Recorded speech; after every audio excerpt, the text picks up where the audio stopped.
Hello everybody and welcome to the channel. My name is JGOD. In today's video we're going to actually talk about something a little bit different. I know a lot of times there's videos out there how to improve accuracy, and this one's going to be a little bit part of that, but there's also different things you can do to basically make it so you can up your sensitivity. The gameplay you're looking at in the background is 2020 sensitivity, and if you guys are brand new to the channel, I normally play on a 6.6. I'm going to show you how dramatic the difference is in game and adjusting, because I've been posting a bunch of clips on Twitter saying, hey, you know what? I'm on 2020, and people are like, how the heck do you do that? Weren't you on a 6.6? I'm going to explain that in today's video.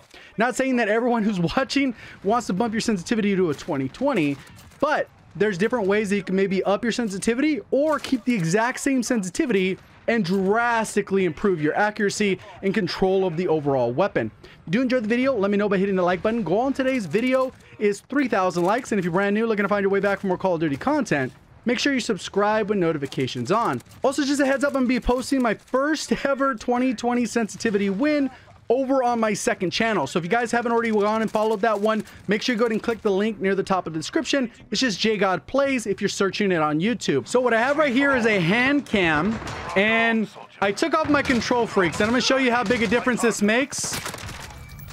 I can play on, this is a 2020 sensitivity, just so you can see controller, insane 2020, and then the ADS is 0.75. I'm not saying to copy these settings. I do not have control over this because this isn't what I've been practicing with, but I just want to give you an example. Ooh. You can control it. You can be able to do it on the high sensitivity. Obviously, aim assist does help to a certain extent, but if I'm going to move around, you guys will be able to see the difference. Potatoing my aim. So this is without any added kind of help, right? Obviously, I know people like to make jokes about, you know, YouTubers using cheats and all that stuff, but it's not really that. It's more just finding your right sensitivity, getting used to it. If I played this default analog, I'd probably get there. It would take a little bit. Like right now, I'm already adjusting to it and getting the sensitivity down. And this is without control freaks, right? So I wouldn't have been able to do that, I don't think. And there's certain scenarios where maybe it'd be a little bit tricky. But what I'm going to do is show you the first part. Obviously, there's a control freak. And I have the hand cam going so you guys can see that. And this is the normal control freak I use. There's plenty on the site. This isn't a sponsored video. This is just what I've been using for the past, you know, 5 or 6 years when it comes to Call of Duty. So I have the standard control freak. And what that'll do is it'll elevate the height. So if you want to raise your sensitivity, normally you can do this. So there's that part of it. So now I have a little bit more control of it, since the range of motion is kind of changed a little bit there.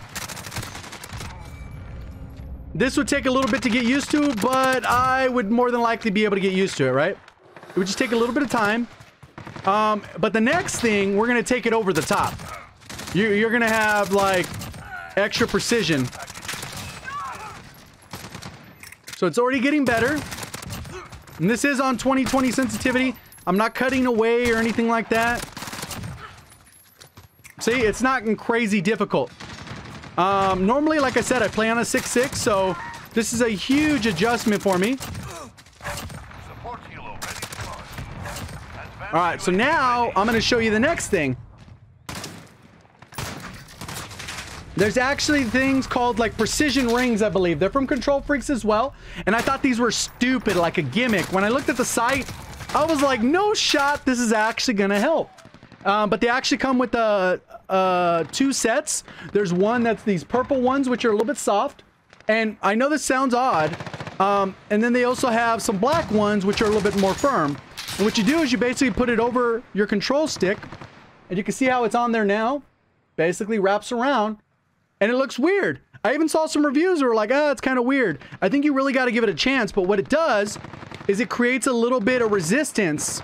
So in case you guys didn't know, back in the day when Xbox 360 was like one of the more dominant controllers, they actually had like 2 to 3 times as much tension on the joystick as an Xbox or as a PlayStation controller. So if you've ever made the switch and you felt like, it never felt quite as good as the 360 controller, because the tension's different. So what this does, it allows you to get a little bit more resistance, and it slows you down. It kind of gives a little bit of pushback. Initially, I was like, man, this is really difficult because I was playing on my normal 6.6 sensitivity.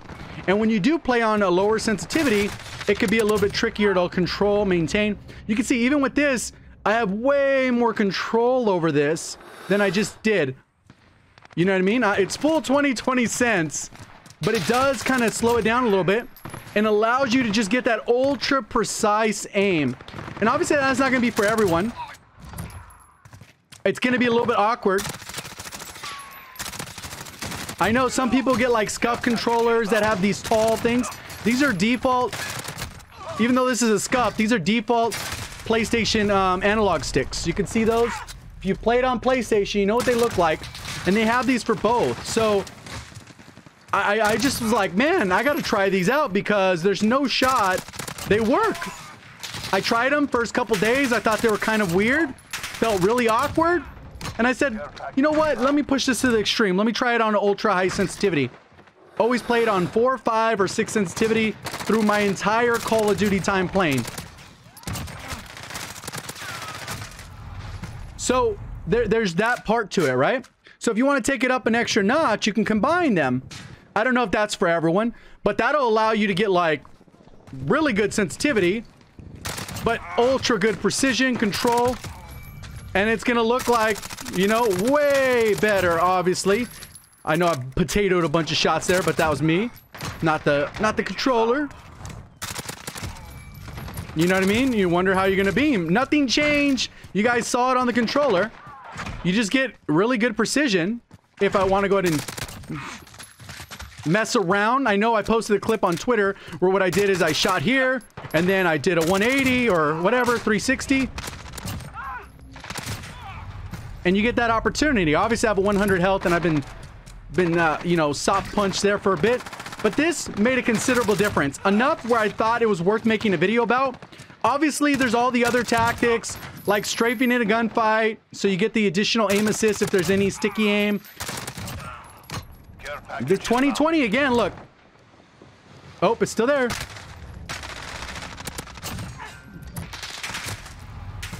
And with a little bit of practice, it took me about a day and a half of not liking them to really liking them.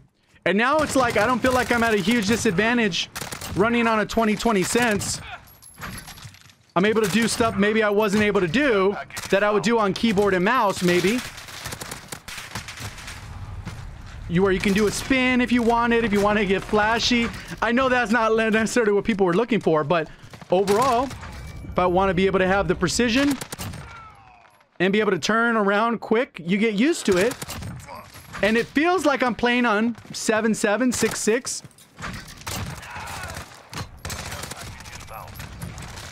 And it doesn't feel unnatural. So it's very weird at first, like I said. So I definitely recommend trying them out. I do have a code if you're interested in saving money. If not, you can get them at any retailer. I'm pretty sure like GameStop has them.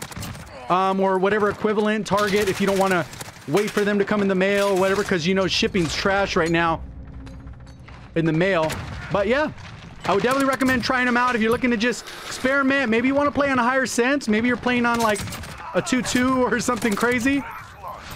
It'll give you that little bit of oomph if that's what you're looking for. So that's what I want to show off in today's video. I think it's kind of an odd thing that I've never seen anyone talk about. But as you guys can see, looks like I have way more control, even though in reality I can do this nonsense and just spin around. So hopefully you guys did enjoy the video. If you did, please do me a favor, hit that like button. If you're brand new looking to find your way back for more Call of Duty content, just make sure you subscribe with notifications on. Again, if you are looking to check out my first win with the 20/20 sensitivity, go ahead and check the link in the description for my second channel, which is JGOD Plays. Thank you guys for watching, and as always, have a great day.